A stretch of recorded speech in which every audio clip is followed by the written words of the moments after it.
warahmatullahi wabarakatuh. Selamat pagi anak-anak. Apa kabarnya? Sehat ya? Masih tetap semangat? Ya. Kita harus selalu semangat. Nah, untuk lebih semangat, ayo kita tepuk semangat dulu. 1, 2, 3. Semangat. Semangat. Kita harus selalu semangat.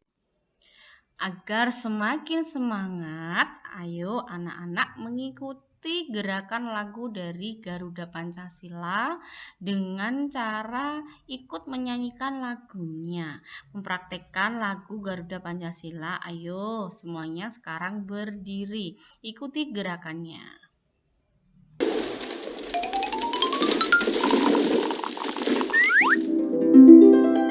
Ayo ikuti dengan semangat ya.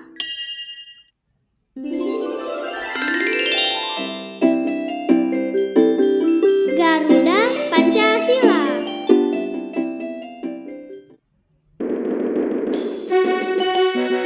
Ayo siap ya.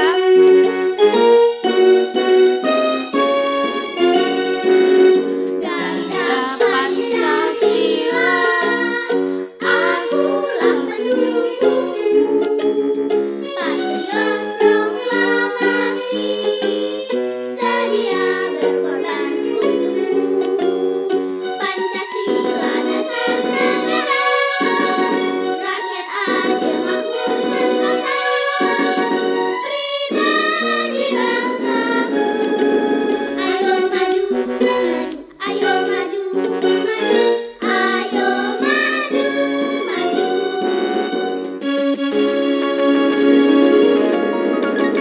Garuda Pancasila, akulah pendukungmu. Patriot proklamasi, sedia berkorban untukmu. Pancasila dasar negara, rakyat adil makmur sentosa, pribadi bangsamu. Ayo maju, ayo maju, ayo maju, maju.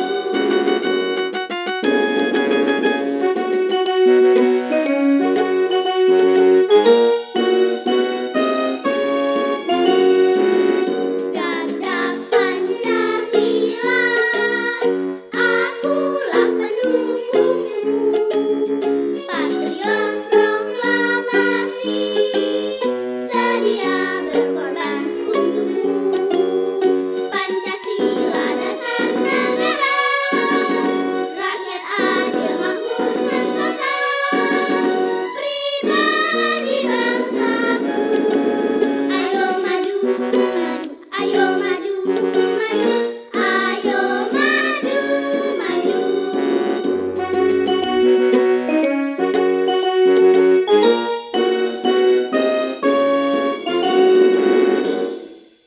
Nah, sudah semakin semangat ya. Sudah berdiri, sudah mengikuti gerakannya. Semangat. Agar dalam belajar hari ini, pembelajaran kita lancar dan bertambah ilmu yang bermanfaat, marilah kita berdoa terlebih dahulu. Ayo kita sama-sama. Bismillahirrahmanirrahim.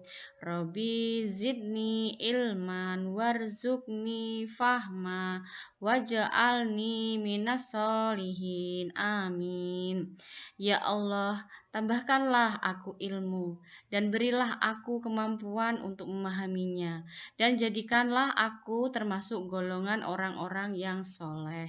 Amin. Tidak lupa, Bu Lini selalu mengingatkan kita harus mematuhi protokol kesehatan, yaitu 5M. Apa itu 5M? Ya 5M itu yang pertama adalah menjaga jarak, membatasi mobilitas, memakai masker, mencuci tangan, dan menjauhi kerumunan. Nah, agar kita tetap sehat, 5M ini harus kita patuhi ya. Bu Lini akan menjelaskan tujuan pembelajaran hari ini. Yang pertama, Setelah mengamati video tentang gotong royong, peserta didik dapat menyimpulkan pengertian gotong royong dengan benar. Setelah mengamati gambar, peserta didik dapat menemukan unsur-unsur manfaat gotong royong dengan teliti. Yang ketiga, setelah mengamati pantun, peserta didik dapat menyimpulkan ciri-ciri pantun. Keempat, setelah mengamati pantun, peserta didik dapat menentukan contoh yang termasuk pantun dan yang bukan pantun dengan teliti. Yang kelima, setelah mengamati pantun, peserta didik dapat mempresentasikan contoh yang termasuk pantun dan yang bukan termasuk pantun dengan percaya diri. Nah, hari ini kita akan belajar tentang tema 4, sehat itu penting, subtema 3, cara pemeliharaan organ peredaran darah, dan pembelajaran ketiga. Ya. Nah, anak-anak coba amati gambar tersebut. Apa yang dilakukan orang yang ada di dalam gambar? Iya. Apa manfaat yang dilakukan dalam gambar? Iya, di dalam gambar ini ada orang yang sedang membersihkan sampah di sungai secara bersama-sama atau yang sering kita sebut dengan cara bergotong royong. Nah, apa manfaatnya?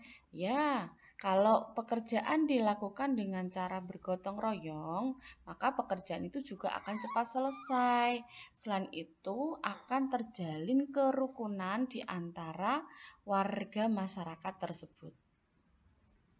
Ini manfaatnya. Jadi pekerjaan bisa cepat selesai. Itu makanya dilakukan dengan cara bergotong royong. Nah, apa itu gotong royong? Gotong royong adalah kegiatan bersama untuk mencapai tujuan bersama. Gotong royong memiliki arti penting dalam memperkokoh persatuan dan kesatuan serta meningkatkan solidaritas dan rasa kekeluargaan dengan sesama. Oleh karena itu, gotong royong menjadi tanggung jawab semua warga masyarakat. Anak-anak, Bu Lini punya satu video tentang gotong royong. Nah, sekarang anak-anak sekalian perhatikan ya video gotong royong dari Bu Lini. Perhatikan dengan seksama.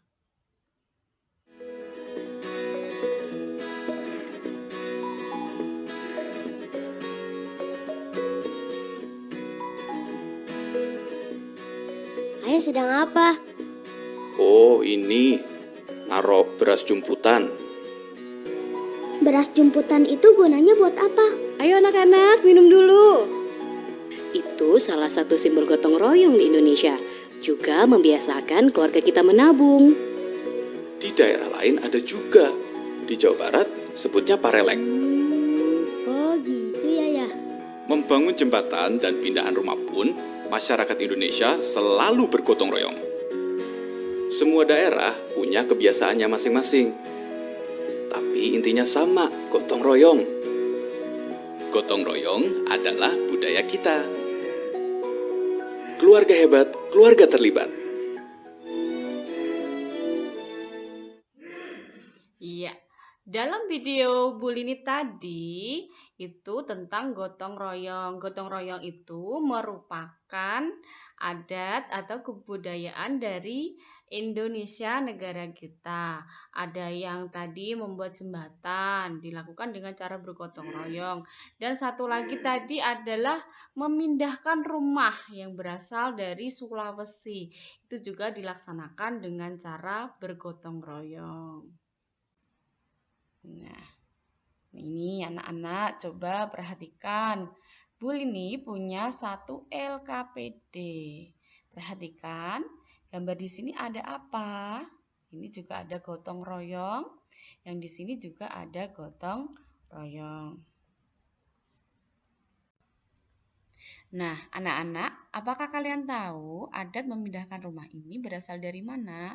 Nah, akan mengangkat rumah bersama-sama seperti ini itu berasal dari daerah Sulawesi, dari Pulau Sulawesi yang disebut dengan mabule bola, yaitu mengangkat rumah panggung yang dilakukan bersama-sama. Berdasarkan gambar di atas, nah, tolong kerjakan, tuliskan unsur-unsur dari gotong royong dan kemudian apa manfaat dari gotong royong. Bisa ya? Iya.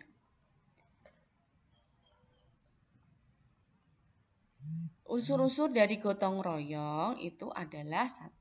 Kesatuan, 2. Kebersamaan, 3. Kekeluargaan, 4. Kerukunan. Lalu manfaat gotong royong, 1. Mempererat persaudaraan, yang kedua meningkatkan keterampilan sosial, ketiga meningkatkan persatuan dan kesatuan, keempat, menciptakan kerukunan, dan kelima, pekerjaan menjadi cepat selesai, dan keenam, pekerjaan berat menjadi ringan. Gotong royong dapat diungkapkan dengan pantun. Nah, Bu Lini punya satu pantun untuk kalian. Buah kiwi enak rasanya, lebih enak kalau rasanya masam. Gotong royong adalah Indonesia bekerja sama meski beragam. Ya. Tahukah kalian? Ya, perhatikan pantun di atas. Dari pantun di atas itu mempunyai ciri-ciri. Nah, bagaimana akhiran setiap baris pantun di atas? Perhatikan, berapakah jumlah baris pantun di atas? Lalu, berapa jumlah suku kata setiap baris di atas? Jadi, baris 1 dan kedua disebut dengan sampiran, baris 3 dan 4 disebut dengan isi. Lalu, di dalam satu baris terdapat beberapa suku kata, yaitu buah, kiwi, enak, rasanya. Nah, kita hitung yaitu 1, 2, 3, 4, 5, 6, 7, 8, 9. Jadi baris pertama itu memiliki 9 suku kata. Nah, di setiap akhiran baris ini sepertinya itu dikatakan rima A. Lalu yang kedua, baris kedua itu akhirannya M. Nah, disebut dengan rima B.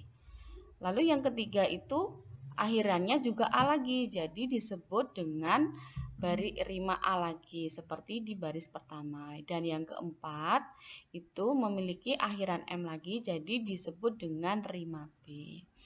Nah, ciri-cirinya berarti satu bait memiliki 4 baris. Ya, ini ada 4 baris, yaitu 1, 2, 3, 4. Lalu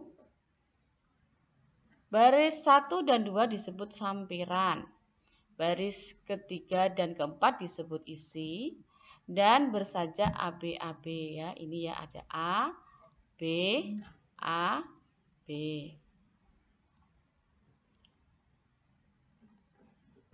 Dan satu baris terdiri dari 8 sampai 12 suku kata.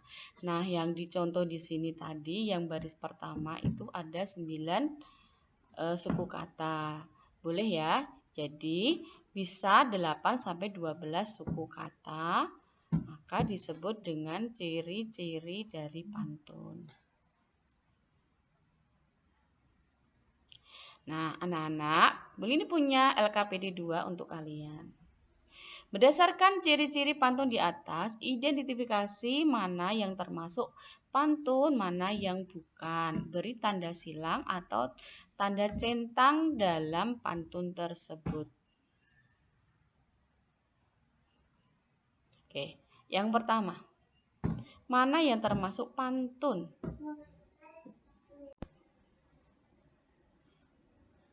Pantun pertama, di samping kolam ada batu. Di dalam kolam ada ikan patin.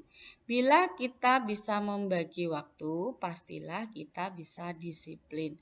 Nah, kita identifikasi dengan ciri-ciri pantun tadi ya, yaitu yang belakang sini itu ada U, berarti ini disebut rima A, lalu yang kedua itu N, berarti disebut dengan rima B. Lalu ini U lagi, berarti sama dengan yang ini, berarti disebut dengan rima A lagi. Lalu N lagi, berarti disebut dengan rima B. Berarti di sini bersajak AB sesuai dengan ciri-ciri pantun.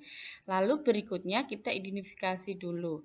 Ya, di sini ada 4 baris ya. 1, 2, 3, 4. Berarti 4 baris.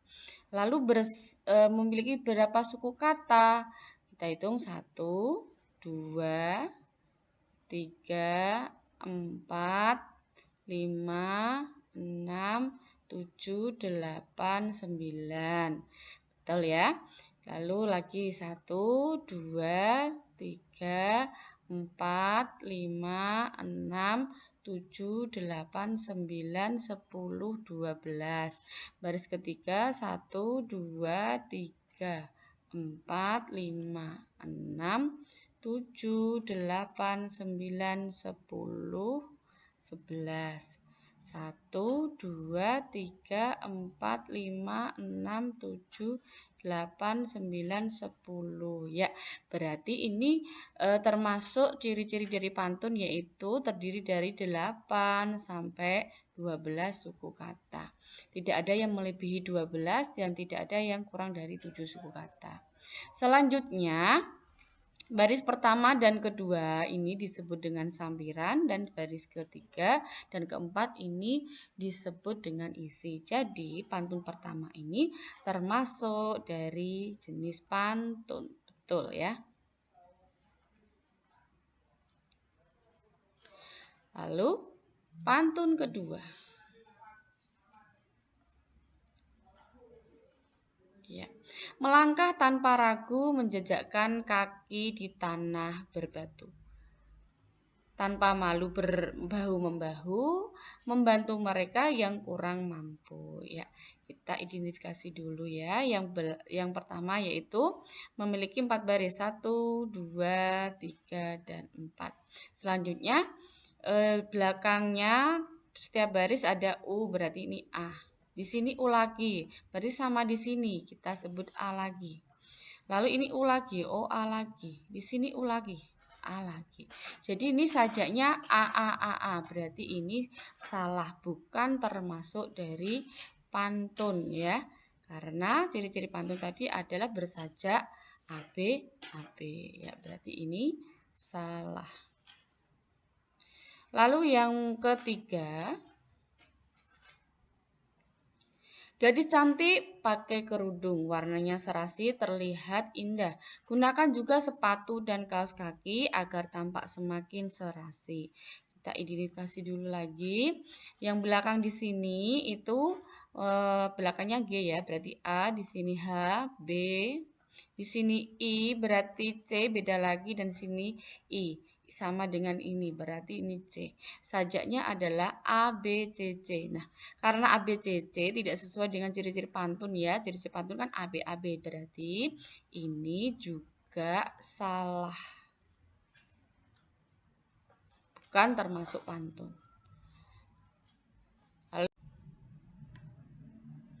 Lalu pantun keempat. Berwisata ke kota Palembang, pergi ke pantai bermain selancar, terapkan hidup gizi seimbang, badan bugar, peredaran darah lancar. Nah, kita identifikasi dulu. Nah, di sini ada 4 baris, 1, 2, 3, 4. Dan di belakangnya ini ada G, berarti ini A. Dan R ini B, di sini G berarti A lagi, dan R berarti ini B. Berarti sajaknya AB, AB. Selanjutnya suku katanya kita hitung yaitu 1, 2, 3, 4, 5, 6, 7, 8, 9, 10. Yang kedua 1, 2, 3, 4, 5, 6, 7, 8, 9, 10, 11. Yang ketiga 1, 2, 3, 4, 5, 6, 7, 8, 9, 10. Yang keempat 1, 2, 3, 4, 5, 6, 7, 8, 9, 10, 11, dan 12. Nah, berarti ini terdiri dari 8 sampai 12 suku kata. Tidak ada yang kurang dari 8 dan tidak ada yang lebih dari 12 suku kata. Berarti termasuk ciri-ciri pantun.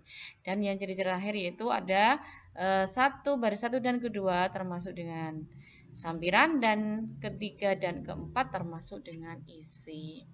Jadi untuk contoh pantun keempat ini termasuk pantun.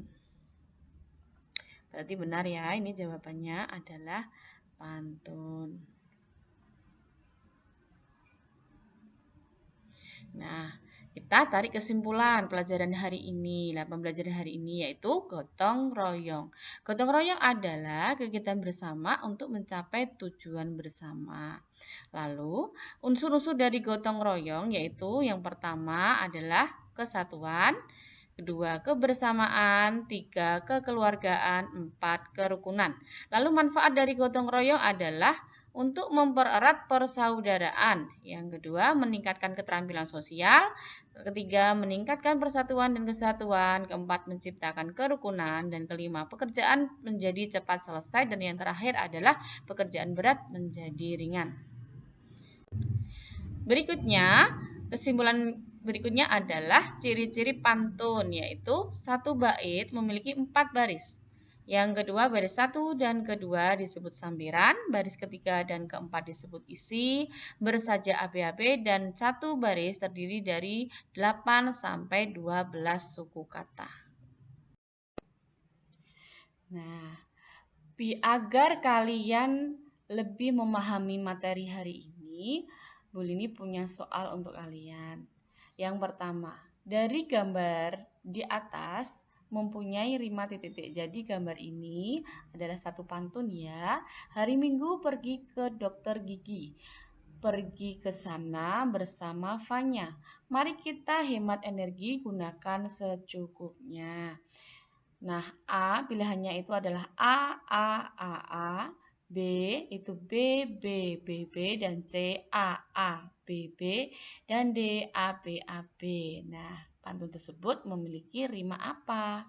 Yang kedua, mengapa kita harus bergotong royong? A, agar seru, B, agar bermusuhan, C, agar tercipta kerukunan, dan D, agar berselisih. Yang ketiga, manakah contoh gotong royong di sekolah yang baik? A, mengerjakan ulangan bersama-sama. B, memberikan lingkungan sekolah membersihkan lingkungan sekolah bersama-sama. Yang C, mencontek bersama-sama, dan D, menertawakan teman yang jatuh bersama-sama.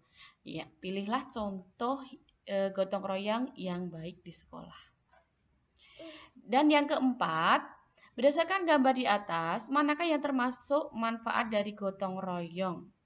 Kecuali berarti yang bukan manfaatnya. A, pekerjaan menjadi ringan. B, pekerjaan menjadi berat. C, tercipta kerukunan. Dan D, meningkatkan persatuan dan kesatuan. Soal yang terakhir, 5. Berdasarkan gambar di atas, manakah unsur-unsur gotong royong? Kecuali berarti yang bukan termasuk unsur-unsur. A, diskriminasi. B, kesatuan. C, kebersamaan, dan D, kerukunan. Ya, kerjakan ya. Tadi kan sudah dibahas Bu Lini depan, jadi ini pasti bisa mengerjakan soalnya dengan baik. Tulusnya kasih ibu. Kisah seekor anak kelinci yang bernama Kiki tinggal bersama ibunya. Suatu hari, ibu mengajarkan Kiki untuk melakukan pekerjaan di rumah. Tetapi Kiki merasa kesal Wajahnya pun cemberut, masam sekali. Kiki pun membersihkan rumah dengan terpaksa. Aku capek. Setiap hari, ibu menyuruhku bersih-bersih. Aku akan meminta ibu membayar setiap tugas yang aku lakukan. Lalu, Kiki mulai menulis setiap pekerjaan yang dilakukan beserta upahnya. Setelah beberapa hari, Kiki lalu memberikannya kepada ibu. Ibu pun berkata, Kiki sayang, ibu sudah membaca semuanya. Sebelum ibu membayarnya, maukah Kiki mendengarkan cerita ibu? Baik, ibu. jawab Kiki. Ibu mulai bercerita. Sebelum Kiki lahir, ibu membawa dan menjagamu di dalam perut ibu selama berbulan-bulan. Ibu merasakan sakit yang luar biasa. Lalu, setelah Kiki lahir, ibu mengajarimu berjalan dan setiap hari ibu bekerja, mencarikan makanan. Ibu melakukannya dengan senang hati karena ibu sangat sayang sekali kepada Kiki. Lalu, ibu melanjutkan sambil menatap Kiki dengan penuh kasih. Kiki sayang, pernahkah ibu meminta bayaran upah dari Kiki? Untuk menjagamu di dalam perut ibu, itu gratis. Untuk melatih Kiki berjalan, itu juga gratis. Dan untuk setiap makanan yang Kiki terima, itu juga gratis. Karena kasih sayang ibu kepada Kiki. Setelah mendengar cerita dari ibunya, Kiki sangat sedih dan merasa bersalah. Lalu Kiki memeluk ibu. Ibu, maafkan Kiki ya, sudah bersalah pada ibu. Kiki tidak akan meminta bayaran apapun jika membantu ibu. Kiki berjanji, mulai hari ini akan rajin membantu ibu dengan tulus dan senang hati. Ibu pun memeluk Kiki dengan penuh kasih. Nah, teman-teman yang hebat, nilai-nilai kebaikan apa yang teman-teman bisa ambil dari cerita Kiki Kelinci? Bekerjalah dengan tulus tanpa mengharapkan imbalan. Cinta kasih ibu kepada anak-anaknya sangatlah tulus dan penuh kasih. Anak-anak yang hebat pasti rajin membantu pekerjaan orang tua di rumah dengan hati yang tulus, riang, dan gembira. Dari video tersebut dijelaskan bahwa kita tidak boleh mengharapkan imbalan atas bantuan kita kepada orang tua. Nah, kita itu dalam membantu orang tua harus dengan tulus tanpa mengharapkan imbalan. Karena orang tua mencintai kita juga dengan tulus. Nah, untuk tindak lanjut dari pembelajaran ini, materi kita kan gotong royong. Nah, kalian anak-anak melaksanakan gotong royong di rumah dengan cara membantu kegiatan orang tua di rumah, seperti kalau ibu memasak, bantulah ibu kalian memotong sayur, mencuci sayuran, memotong tempe, menyapu, ataupun mencuci piring.